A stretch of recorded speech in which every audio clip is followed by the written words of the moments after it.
नमस्कार दोस्तों, welcome to my Hindi channel. और अब इस वीडियो में हम करेंगे कलेक्टिव रीडिंग और हम बात करेंगे एक बहुत ही इम्पॉर्टेंट फीलिंग के बारे में जो कि फ्लोट अराउंड कर रही है पिछले कुछ दिनों से। और ये जो फीलिंग है इट इज़ मोर अबाउट कि आप कैसे रिकग्नाइज़ कर लेते हैं या कर सकते हैं या आपने करने सीखा या नहीं करना सीखा जेन्युइन और फेक एनर्जी को, मतलब कि जेन्युइन और फेक पर्सन को। तो मुझे ऐसा सेंस हो रहा है कि इस वक्त कलेक्टिव की कुछ ऐसी सिचुएशन है कि काफ़ी सारे ऐसे लोग हैं जो कि इंटेलिजेंट होते जा रहे हैं और रियलाइज़ कर रहे हैं कि उनको जेन्युइन और फेक को रिकग्नाइज़ करना आना या तो आ रहा है या फिर वो उस पाथ पे और भी ज़्यादा स्ट्रांगली चल रहे हैं।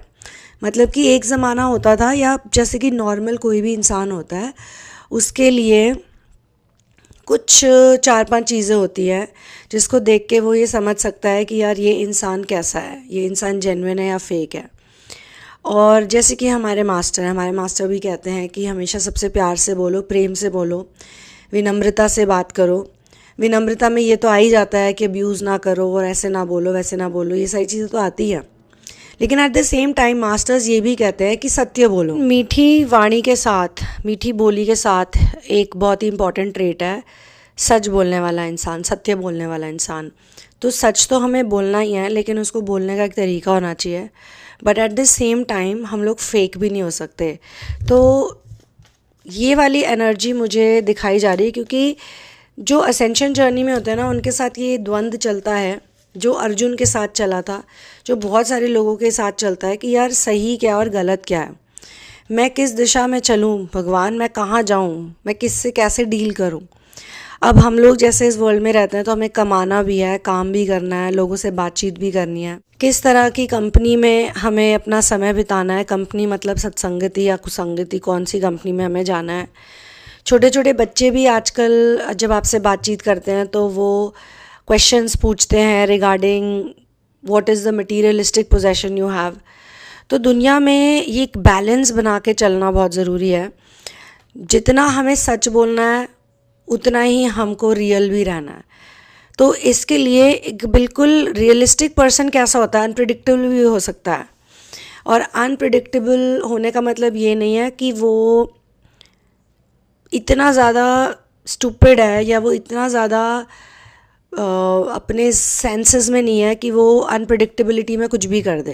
अनप्रिडिक्टेबल का मतलब ये है इस कॉन्टेक्स्ट में, हर कॉन्टेक्स्ट में अलग चीज़ें होती हैं, कि वो व्यक्ति आप उसको नहीं जज कर सकते कि वो आगे किसी भी सिचुएशन में किसी इंसान से मिलके कैसा बिहेव करेगा। और एक एनर्जी जो बहुत स्ट्रांगली मुझे यहाँ पे दिखाई दी गई है कि आप लोग मैनिपुलेशन की, ये मैनिपुलेशन जो है ये पिछले 15 से 20 दिन से बहुत स्ट्रांगली दिया जा रहा है मुझे। आप लोग ये मैनिपुलेटिव लोगों को बहुत अच्छे से पहचानने लग गए हो। मैनिपुलेशन करने वाले लोगों को, जो स्माइल करके, मीठी मीठी बातें करके, जो अच्छा लिबास पहन के, अच्छा लिबास मतलब अच्छी इमेज बना के लोगों के बीच में ऐसे उठते बैठते हैं, ऐसे दिखाते हैं हम बहुत अच्छे काम करते हैं, हम बहुत सेवाधारी हैं या हम बहुत विनम्र भी हैं और हम बड़े अच्छे सज्जन पुरुष हैं। लेकिन ये सब दिखाते हैं बाहर से, पर अंदर से वो बहुत बड़े मैनिपुलेटर्स होते हैं। या तो उनको लोगों को पैसा निकलवाना लोगों से, या तो उनको एक बहुत पॉजिटिव इमेज बनानी है। वो किस लिए मैनिपुलेशन कर रहे हैं, मैनिपुलेशन करने के पीछे उनका क्या कारण है। और फिर एक लेवल ऑफ घमंड भी आ जाता है। जो मैनिपुलेटर्स बहुत समय से लोगों को मैनिपुलेट करते हैं ना, उनके अंदर एक लेवल ऑफ एरोगेंस आ जाती है जिसकी वजह से वो पकड़े जाते हैं। वो बहुत ज़्यादा चालाक होते हैं। तो ये चालाकी की जो एनर्जी है, इससे आप बचे हुए हो या आपने इस एनर्जी को टैकल करना सीख लिया है। तो ये आपको एक लेगेसी की तरह दिया गया है कि अब ये आपके पास है। अब चाहे कुछ भी हो जाए, चाहे कोई भी आ जाए, आप कुछ समय उस इंसान से बात करके आप उसको जज कर सकते हो, आप उसको रीड कर सकते हो। और मैंने जैसा कि कहा, मैनिपुलेटर्स बहुत अच्छे होते हैं, स्वीट टॉकर्स भी हो सकते हैं, बहुत ज़्यादा न्यूट्रल भी लगते हैं, और उनको आसानी से ऐसा लगेगा ही नहीं उनको देख के कि उनको गुस्सा आया, पर मन ही मन अगर उनको लगता है कि ये चीज़ उनके लिए फ़िट नहीं बैठती है तो वो उस इंसान को यूज़ करके उसको कब टिश्यू पेपर की तरह थ्रो कर सकते हैं, ये वही जानते हैं बहुत अच्छे से। अब जो असेंशन में आ जाता है ना, उसको वैसे भी दुनियादारी से कोई लेना देना होता नहीं है।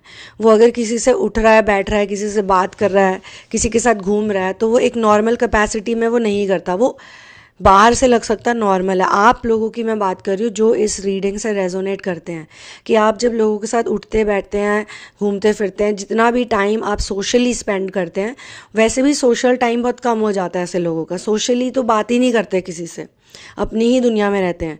तो फिर अगर करते हैं तो कोई ना कोई मिशन होता है, कोई ना कोई मोटिव होता है। जो मैन्युपुलेटर सांसारिक लेवल पे होते हैं वो मैन्युपुलेट करते हैं लोगों को। अच्छा, मैन्युपुलेशन ऑफ एनर्जी पे भी मैं आज बात करूँगी। तो वो मैन्युपुलेट करते हैं लोगों को कि भाई उनकी मटीरियलिस्टिक विशेस को ये बाकी लोग पूरी करें। कोई ना कोई उनकी डिज़ायर होती है, कोई ना कोई उनकी विश होती है। और ऐसा नहीं कि मैन्युपुलेटर्स अच्छे नहीं होते, अच्छे एज इन मैंने ऐसे अच्छे ओवर हियर आई मीन्स कि वो स्मार्ट नहीं होते, उनको अपना काम निकलवाना नहीं आता। बहुत से ऐसे मैनिपुलेटर्स होते हैं जो नेगेटिवली चीज़ें करते हैं, नेगेटिविटी के साथ करते हैं, लेकिन उनको पता है कि भाई किसको क्या देना है, किसको क्या फेंकना है, किसके साथ कौन सी गेम खेलनी है। तो ये गेम मैं खेलूँगा या खेलूँगी तो मेरा ऐसे बेनिफिट होएगा, मुझे ये फ़ायदा होएगा। और असेंशन जर्नी बड़ी मज़ेदार चीज़ है। मैं आपको बता रही हूँ शुरू में प्रॉब्लमेटिक होती है, लेकिन जैसे जैसे आपको इसका हैंग होने लग जाता है ना, जैसे जैसे आप इसको समझने लग जाते हो, तो फिर आपको हर दिन कुछ तो सीखने को मिलता है। और वो ऐसा होता है हर बारी कुछ ऐसा, कुछ नया, कुछ मज़ेदार, कुछ बहुत ही उसमें एक सुपर नेचुरल एलिमेंट भी होता है कि हो ना हो ये ऊपर वाले की मर्ज़ी के बिना तो हो ही नहीं सकता, क्योंकि आप सरेंडर कर चुके हो। अल्टीमेट सरेंडर जब आप कर देते हो तो उसके बाद अच्छा होए बुरा होए जैसा भी होए आपको फ़र्क तो पड़ता नहीं है, क्योंकि आप अल्टीमेट सरेंडर कर चुके हो। तो ये आपकी कह सकते हैं एक लेगेसी हो गई, एक इनहेरिटेंस आपको मिल गई कि भैया ये जो है व्यक्ति, इसके आगे कोई भी आ जाए मैनिपुलेट करने के लिए, किसी भी लेवल पे मैनिपुलेट करने के लिए, कोई इनको फ़र्क नहीं पड़ने वाला, आपको कोई फ़र्क नहीं पड़ने वाला। लवर्स की एनर्जी भी मुझे दिखाई दी गई है। मतलब जब भी मैं कोई रीडिंग करती हूँ इस तरह की कलेक्टिव, आप लोग अगर मेरे चैनल्स पे जुड़े हुए हो तो मेरी वैसे टिपिकल रीडिंग नहीं होती है। उनकी करंट फीलिंग्स क्या हैं आपके बारे में, इस तरह की टिपिकल बहुत ही predictable readings I don't do. I am doing very specific energy. अब जो इससे वाइब्रेशनली मैच होगा वो खुद ब खुद इस तक पहुँच जाएगा। तो ये जो लवर्स की एनर्जी मुझे दिखाई दी जा रही, यहाँ पे जो भी इन्वॉल्व है ना वो प्रेम को बहुत अच्छे से समझ रहे, क्योंकि प्रेम जो असली प्रेम नहीं है उसमें बहुत मैनिपुलेशन होता है। और इतने सारे मैनिपुलेटर्स से मिलने के बाद, घिरने के बाद, टाइम स्पेंड करने के बाद फाइनली जब आपको एक सही व्यक्ति मिलता है जो आपको हर तरह से समझता है, आपका साथ देता है, जिस पे आप आंखें बंद करके भरोसा कर सकते हो, तो वह आपका जो भी मिशन है उसमें आपका साथ देता है। अब असेंशनर्स के लिए मटीरियलिस्टिक मिशंस नहीं होते, they don't get attracted towards materialistic missions. लेकिन मटीरियलिस्टिक लोग तो उन्हें मिलेंगे ही। मटीरियलिस्टिक लोगों को वो अपने एनर्जी फील्ड में ड्रॉ भी कर सकते हैं, बिकॉज रिसोर्स जनरेशन भी करते हैं कई लोग। तो जब आप इस सच्चे प्रेम को समझने लग जाते हो, जो कि मुझे कुछ लोगों का बताया जा रहा है, तो आप टिपिकल रिलेशनशिप फॉर्मेट से भी निकल जाते हो। आपको कोई ऐसा ही व्यक्ति अब सही लगेगा अपने जीवन में जो आपका साथ दे 100% तरीके से, जो आपको कभी जज ना करे। जो भी आप सोच रहे हो ना उसमें वो एक पावर हाउस, एक आपको पावर प्रोवाइडर की तरह बने। तो वो वाला प्यार भी अब आप पहचानने लग गए हो कि कैसा प्यार होगा जो इस तरीके का व्यक्ति मेरी लाइफ में होगा। फिर मुझे मैजिशियन की एनर्जी दिखाई दी गई। किस तरीके से जो भी इंसान है जो इस मैजिशियन की एनर्जी को एम्बॉडी कर रहा है, वो जो व्यक्ति है वो उसके पास बहुत सारे गिफ्ट्स आ रहे हैं, उसके पास अलग अलग एलिमेंट्स की चीज़ें उसे मिल रही हैं। Earth element, air element, water element, fire element, ether element, ये सारे एलिमेंट्स उसको मिल रहे हैं। The wands, swords, cups and pentacles ये आपको बताते हैं, दर्शाते हैं, रिप्रेजेंट करते हैं अलग अलग एलिमेंट्स को।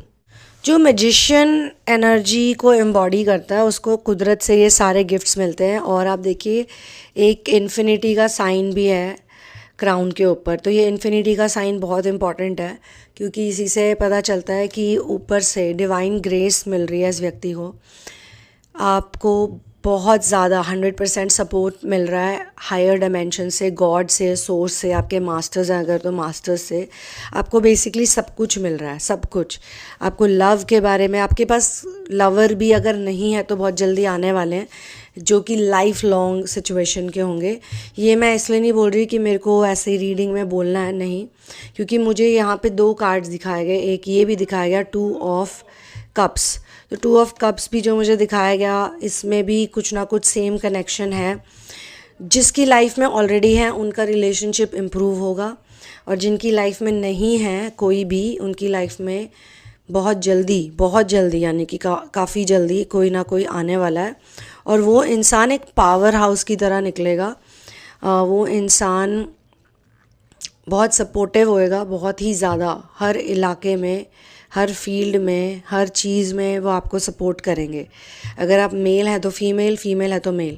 और जैसा मैंने कहा अगर ऑलरेडी हैं किसी की लाइफ में, जिनकी भी लाइफ में, तो एक बहुत ही अच्छा तालमेल बैठने लग जाएगा क्योंकि आप भी उन चीज़ों के ऊपर पॉन्डर नहीं करेंगे या उन चीज़ों पे ध्यान नहीं देंगे जिन चीज़ों की वजह से नेगेटिव एनर्जी होती है।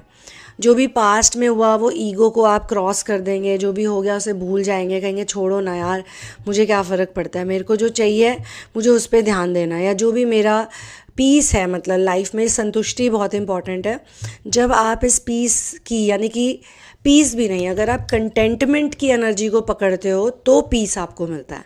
If you are a content person, उसका बाय प्रोडक्ट है पीस, तो वो चीज़ है। और देखिए विक्ट्री की भी एनर्जी है बहुत स्ट्रॉन्ग इस रीडिंग में। ये रीडिंग बहुत ही ज़्यादा पॉजिटिव लगी मुझे। और सबसे ज़्यादा स्ट्रॉन्ग देखिए ये वाली एनर्जी है अबंडेंस की। तो अगर मान लो आप इस रीडिंग को देख रहे हो और आपको टेंशन हो रही है किसी तरह की कि यार मेरा ये काम कैसे होएगा, what will I do, how will I do it, बहुत सारे थॉट्स आपके दिमाग में चल रहे हैं, तो मैं आपको ये बताना चाहती हूँ कि आपके काम बहुत आसानी से बनेंगे अब, और आपकी जो भी चीज़ें आराम से हो जाएंगी बिना किसी दिक्कत के, क्योंकि आपको जो भी चाहिए आपको यूनिवर्स वो प्रोवाइड करेगा। और मैं रीडिंग्स तो बहुत तरह की करती हूँ दोस्तों। मैंने पास्ट में बहुत पॉजिटिव रीडिंग्स भी करी हैं, मैंने बहुत रियलिस्टिक रीडिंग्स भी करी हैं। मुझे कुछ भी नेगेटिव नहीं लगता है। आई डोंट नो, हो सकता है कई लोगों को लगता हो कि कुछ बातें तो नेगेटिव हैं, ऐसा क्या है, पर नेगेटिव क्या है? नेगेटिव कुछ भी नहीं है। नेगेटिव हमारी सोच होती है। अगर कोई चैलेंज हमारी लाइफ में आता है, कोई तकलीफ़ हमें होती है, कोई इशू हमें फ़ील होता है, अगर इवेंचुअली उसका रिज़ल्ट हमें पॉजिटिव ही मिलता है तो फिर वो नेगेटिव कैसे हो सकता है?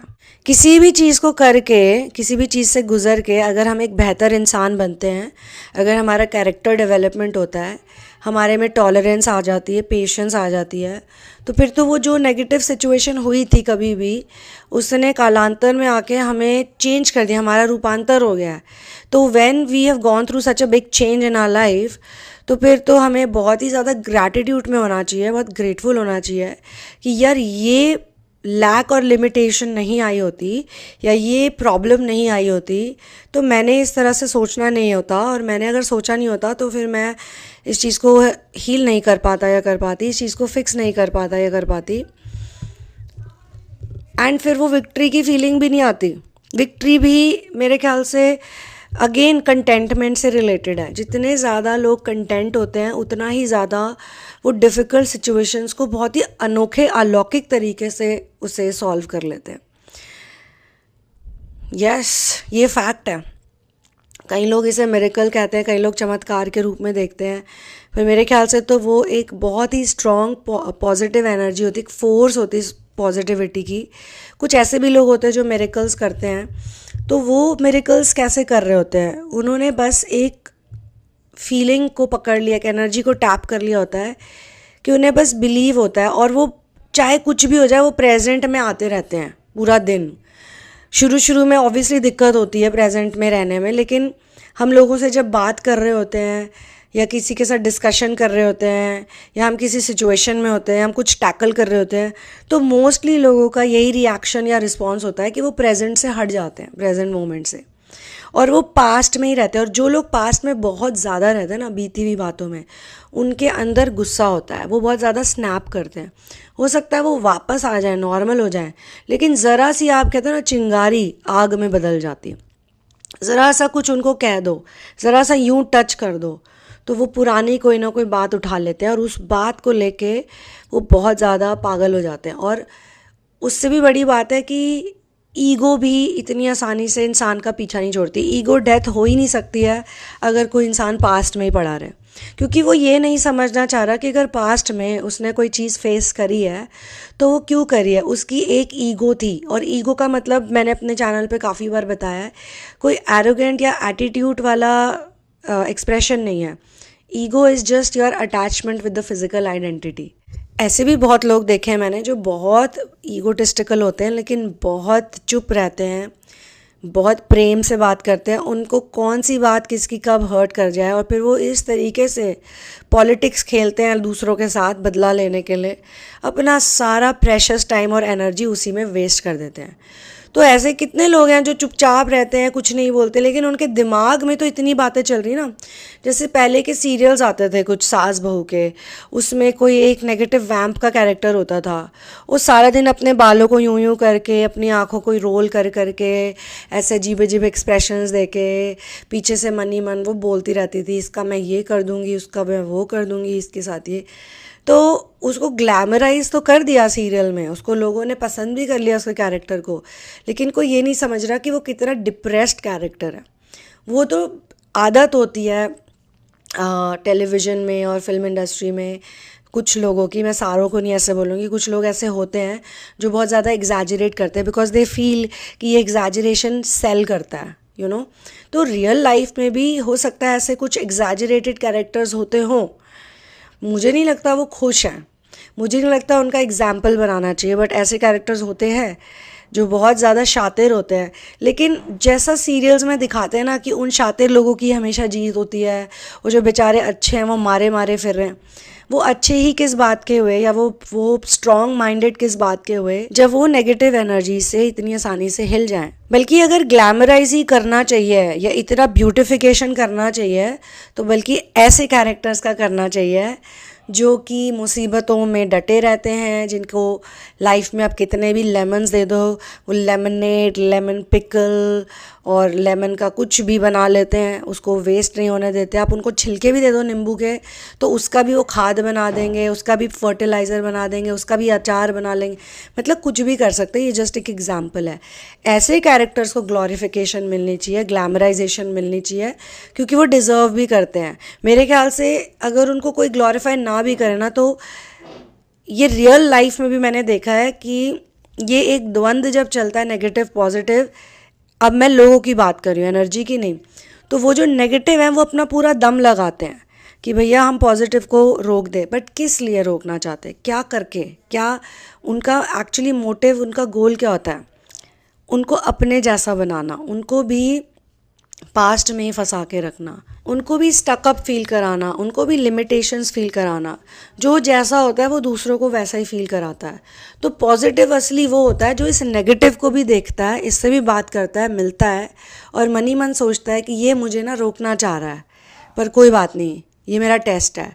क्या इसकी बात सुनने के बाद भी मैं उसी नेगेटिविटी में रोल करूँगा, या मैं आगे बढ़ जाऊँगा और मैं अपने प्रेजेंट मोमेंट को एंजॉय करूँगा?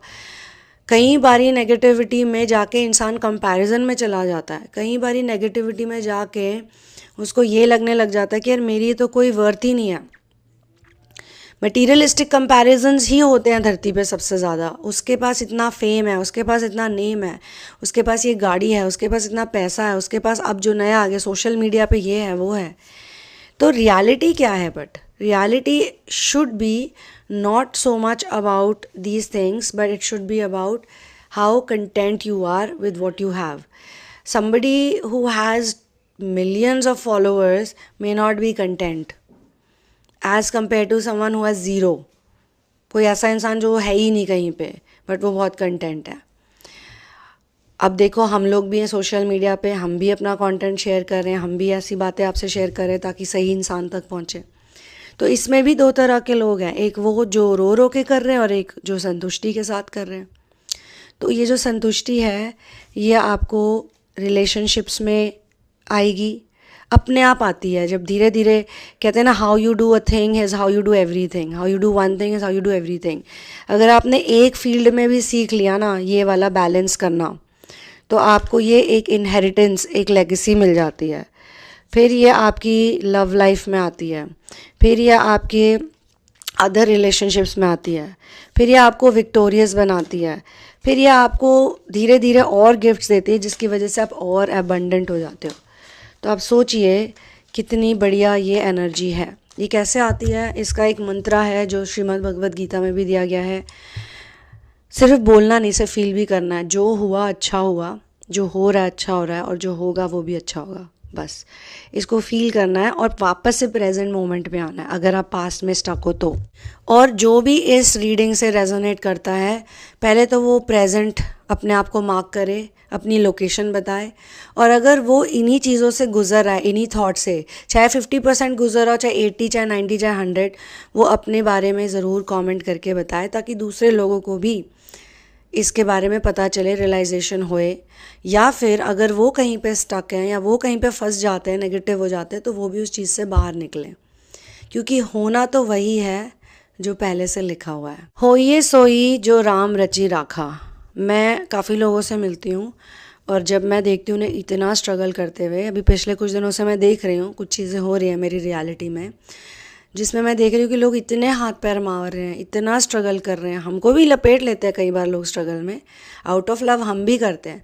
हम उन्हें प्यार से समझाते हैं कि आप इन बातों पे ध्यान मत दो, क्योंकि ये तो बहुत आसान है। अगर आप सचमुच में इस ट्रिक को समझ जाओगे तो आपकी लाइफ बहुत ईजी हो जाएगी। मान ही मत दो, अपने काम पे ध्यान दो, जो करना है उस पर ध्यान दो।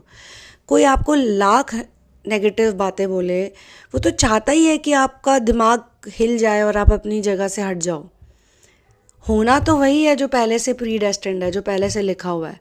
होगा फिर भी वही, आप चाहे हाथ पैर मारो या ना मारो, होगा वही जो होना है, जो लिखा हुआ है। हो ये सोई जो राम रची राखा। लेकिन लोग इस बात को रियलाइज़ ही नहीं करते, अंडरस्टैंड ही नहीं करते हैं, और ख़ुद को इतना मानसिक कलेश देते हैं, इतना मानसिक स्ट्रेस देते हैं। मैं आपको सच बता रही हूँ, वही चीज़ हंसते हंसते हो सकती है, बिना स्ट्रेस लिए, बिना चिंता किए, बिना डिस्कशन किए, बिना आर्ग्यूमेंट किए, बिना लोड लिए। मैं तो कहती हूँ चलो कर लो आर्ग्यूमेंट भी, कर लो डिबेट, पर उसको अपने ऊपर हावी मत होने दो। और वैसे वो हावी नहीं होगा तो आप उस पर अपना समय ज़ाया नहीं करोगे।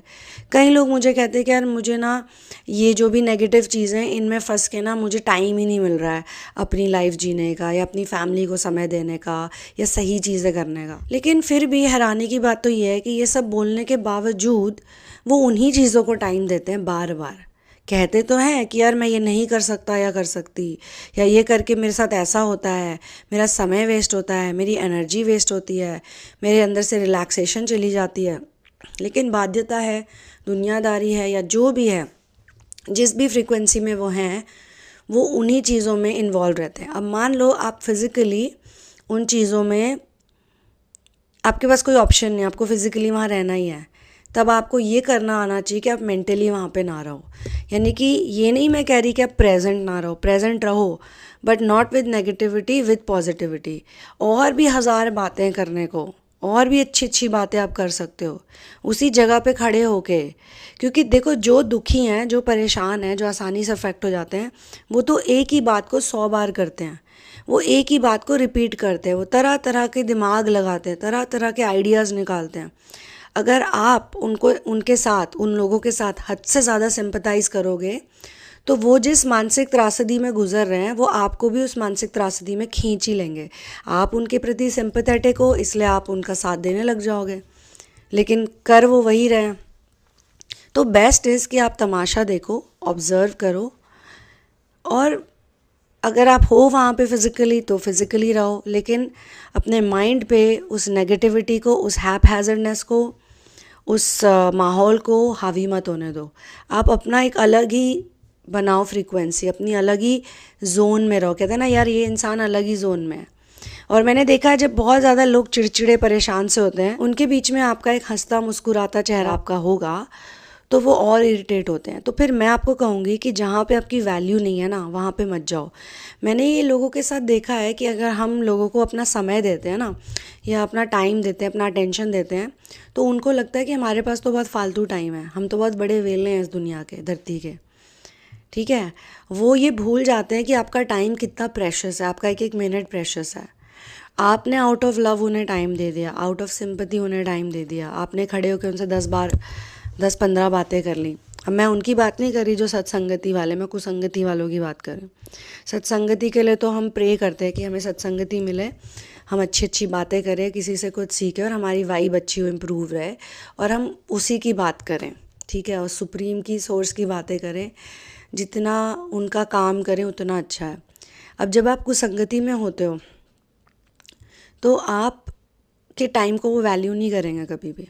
आप चाहे उन्हें कितना भी समय दे दो, वो आपको पुल डाउन करेंगे, आपको बोलने भी नहीं देंगे आपकी दिल की बात, या जो बात करके सबका फ़ायदा हो सकता है, क्योंकि उनको लग रहा है ये तो मेरे साथ घूम रहा है तो ये मेरे जैसा ही होगा, या फिर ये मेरे साथ घूम रही है, मेरे साथ टाइम स्पेंड कर रही है, कर रहा है, तो ठीक है, क्या ही फ़र्क पड़ता है। वो अपनी ही वैल्यू नहीं कर रहे हैं। अगर वो अपनी वैल्यू करते तो वो भी उन चीज़ों में नहीं घुसते।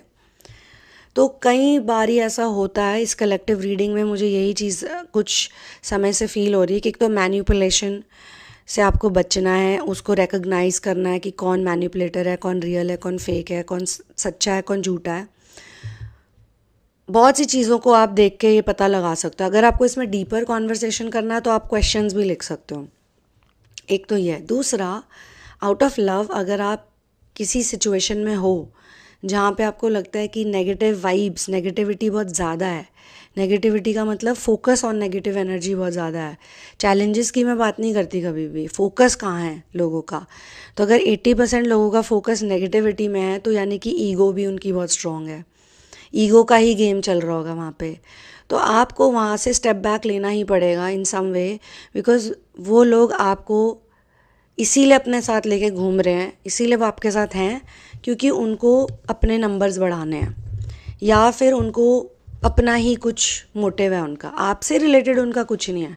उनको कोई फ़र्क नहीं पड़ता आपकी ज़िंदगी में क्या चल रहा है, आपकी हेल्थ कैसी है, आपके घर वाले कैसे हैं।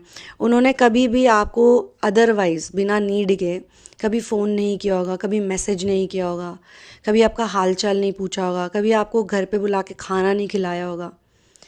उन्होंने आपको बस इसीलिए बुलाया हमेशा इन्हीं बातों के लिए कि भाई ये मतलब है, इसे पूरा करना है, तुम आ जाओ या तुम ऐसा कर लो। और जितने भी रिलेशनशिप इस तरह के होते हैं ना, इसमें वो बेचारा जो कर रहा होता है, जो एम्पैथेटिक होता है, उसकी कोई वैल्यू इतनी होती नहीं है। मैं दोनों रिलेशनशिप्स की बात करूँ, platonic as well as friendship as well as romantic. ऐसे रिश्तों का क्या फ़ायदा जो आपको आपके बारे में कभी सोचते ही नहीं है। उनको यही नहीं पता आपकी लाइफ में क्या चल रहा है, आपकी कौन सी मुसीबत है। आप तो उनका एक एक चैलेंज में खड़े होकर साथ दे रहे हो जो कि टोटली ईगो से रिलेटेड है। लेकिन आपकी आध्यात्मिक चैलेंजेस, आपकी जो भी अच्छी मिशन रिलेटेड चैलेंजेस हैं, कोई भी ऐसी बात है, कभी भी उन्होंने आपका कंधे से कंधा मिला के साथ नहीं दिया होगा। मैं कह रही हूँ ना, ये आप लिखवा लो मुझसे। आप अपने चारों तरफ देखो, आपको पता चल जाएगा। तो इसी थॉट के साथ मैं इस चैनलिंग को यहीं पे क्लोज़ करती हूँ। अगर आपको मेरे साथ पर्सनल सेशन करना है या थेरेपी करनी है, अगर आप इंडिया से हो तो आप मुझे ईमेल करके मेरी डिटेल्स ले सकते हो। अगर आप बाहर से हो, किसी और कंट्री से हो, तो आप पेपैल पे सेशंस बुक कर सकते हो। और आप मेरे पेट्रियन बनोगे तो बहुत अच्छा होगा, बिकॉज़ आप कंट्रीब्यूट कर सकते हो हर महीने थोड़ा बहुत, जो भी आपको सही लगे। और एक नई चीज़ मैंने निकाली है, अगर आपका कोई स्पेसिफिक क्वेश्चन है तो आप पेपैल पे अपना कंट्रीब्यूशन दे के वो क्वेश्चन मुझसे पूछ सकते हो, और आप एनोनिमस भी रह सकते हो। तो I will see you in the next video. One love, peace out and victory to Ram.